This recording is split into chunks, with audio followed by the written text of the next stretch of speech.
Teman Bus merupakan layanan transportasi perkotaan sebagai angkutan bus rapid transit atau BRT yang terintegrasi dengan layanan angkutan massal LRT.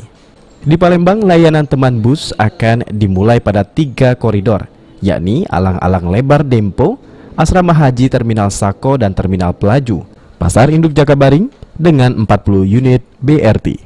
BRT berkapasitas 40 penumpang yang dilengkapi dengan peralatan internet atau Think atau LOT untuk memonitor perilaku pengemudi, automatic passenger counting, informasi posisi bus secara real time.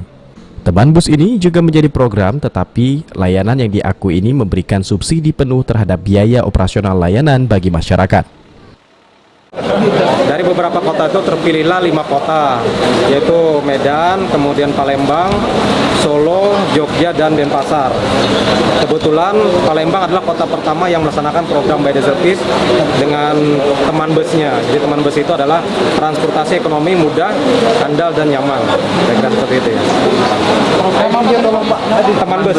Apa kelebihan Pak? Ya, kelebihan teman bus ini adalah dari segi IT.